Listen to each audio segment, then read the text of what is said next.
Hello दोस्तों, आज हम पढ़ेंगे मौर्योत्तर काल। दोस्तों टाइम ड्यूरेशन है 200 बीसी से 300 एडी। बीसी और एडी, बीसी का फुल फॉर्म है बिफोर क्राइस्ट और एडी की फुल फॉर्म है एनो डोमिनी। दोनों का मतलब है, देखिए दोस्तों, बीसी का मतलब सिंपल भाषा में तो बुद्ध के जन्म से पहले और एडी का मतलब है बुद्ध के जन्म के बाद।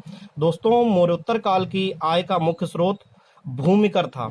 जो भूमि राज्य के अधिकार क्षेत्र में होती थी उसे सीता कहा जाता था और जो अधिकार क्षेत्र से बाहर होती थी उसे भाग कहा जाता था। ये इंपॉर्टेंट पॉइंट याद रखना है। एक और इम्पॉर्टेंट पॉइंट, मौर्योत्तर काल में इंपोर्ट और एक्सपोर्ट भी लिया जाता था। दोस्तों ट्रिक है शक।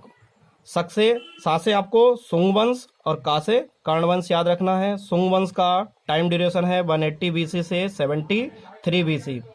दोस्तों सुंग वंश का संस्थापक है पुष्यमित्र सुंग, जो कि बृहद्रथ का सेनापति मतलब आर्मी जनरल है। उसके बाद पुष्यमित्र से एक पॉइंट याद रखना है कि पुष्यमित्र के 2 अश्वमेध यज्ञ संपन्न कराता है। उसके बाद अग्निमित्र, अग्निमित्र के बाद सुचेष्ट, सुचेष्ट के बाद वसुमित्र, वसुमित्र के बाद पुलिंदक, पुलिंदक के बाद वज्रमित्र, वज्रमित्र के बाद भागवत और सुंग वंश का अंतिम शासक है देवभूति।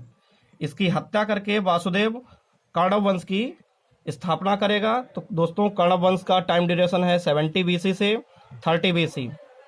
संस्थापक हैं वासुदेव, वासुदेव के बाद भूमिमित्र, भूमिमित्र के बाद नारायण, नारायण के बाद कौरव वंश के अंतिम शासक सुशर्मन।